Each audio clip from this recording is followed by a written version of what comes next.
হলো গ্রামবাসী বলে, গ্রামের মানুষ হয়তো বলে, কিরে আহারে আবু জেহেল তো চোখে দেখি নাই, কিন্তু তোরে দেখে বুঝলাম এরুম আসিল,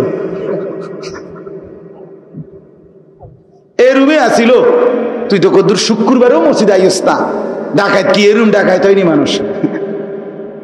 কথা বোঝেন নাই? এই শর্মে হেবড়া কি আসছে, শুক্রবারে নামাজে আসছে, ইমাম সাহেবরে কইছে হুজুর হাজিরা দিয়ে রাখেন, আইসি।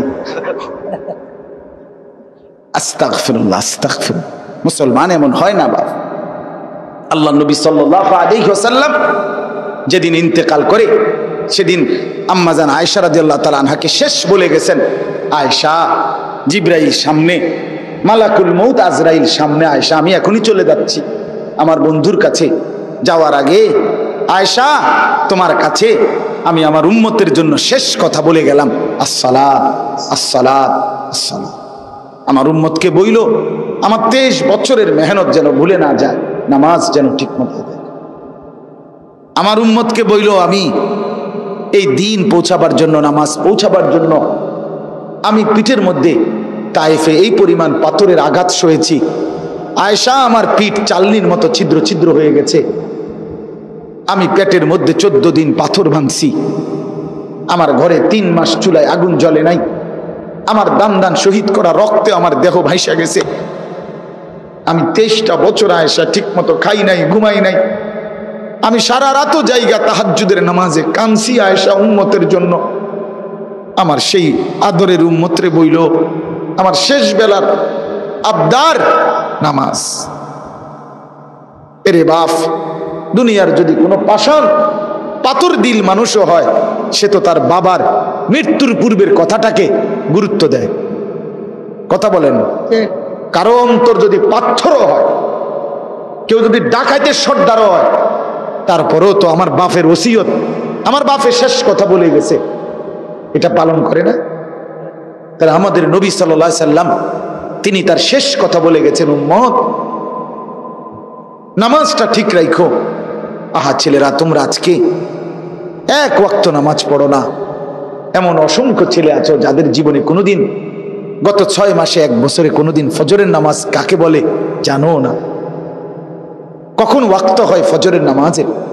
আল্লাহর নবী সাল্লাল্লাহু আলাইহি সাল্লাম বলছে, যে ফজর পড়ে না শয়তান সরাসরি তার 2 কানে প্রস্রাব করে। বালা শাইতানু ফি উযুনাইহি, শয়তান তার 2 কানে মুত্তা দেয়। নিকৃষ্ট। নবীজি বলছে, ওয়া ইল্লা আসবাহা খাবিসান নফস কাসলানা, যে ফজরের নামাজ পড়ে না, নবী বলছে, নবীজি বলছে সে খবিস। খবিস বেটা তুই, বেটা খবিস তুই, বেটা খবিস বেটা। এটা রাসূল বলছে খাবিসান নফস, এটা খবিস। কাসলানান, এটা অলস অকর্মণ্য, এটা অপদার্থ। এটা যে ফজরের নামাজ পড়ে, লজ্জা থাকা উচিত মিয়া। আল্লাহ কি না দেয় নাই, সে আল্লাহর গোলামি করতে আপত্তি কেন? তোমার স্ত্রী কি দিছে তোমারে? তোমার ছেলে তোমারে কি দিছে? তোমার মেয়ে তোমারে কি দিছে?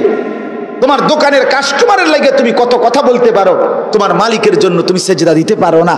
এই সব কিছু মানুষকে আল্লাহ তাআলাই তো, স্ত্রী নামে যেই মহিলা তাকে তো আল্লাহ বানাইছে, ছেলে নামে যেই ছেলেটা এটা তো আল্লাহ বানাইছে, মেয়ে নামে যেই মেয়েটা এটা তো আল্লাহ বানাইছে, এই মাটিটা আল্লাহ বানাইছে, এই কামাই রোজগারের শক্তি আল্লাহ দিছে। সেই আল্লাহর সাথে দুশ্মনী।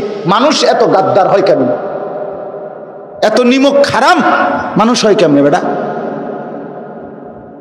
এই জন্য আজকের থেকে নিয়ত করেন, রাত 12টা বাজে, গভীর রাতে নিয়ত করেন, ইনশাআল্লাহ জান বাজি রেখে আল্লাহকে সেজদা দেব ইনশাআল্লাহ। বলো ভাই, বলেন, সবাই বলেন, হিম্মত করে বলেন। এই ধোঁকাবাজ হাত তুললেন না, কোন চিটার বাটপার হাত তুললেন না, সাবধান, নিষেধ করলাম। মিথ্যুক হাত তুললেন না যে আমি পড়বো না, কিন্তু এমনি হাত তুলছি, আপনি হাত নামান, কোনো অসুবিধা না, নামায় ফেলেন। ওয়াদ নয় তো ওয়াদা করেন ইনশাআল্লাহ 5 ওয়াক্ত নামাজ পড়বেন। আল্লাহ আপনি তৌফিক দান করেন। আমি সাবধান করে দিলাম কিন্তু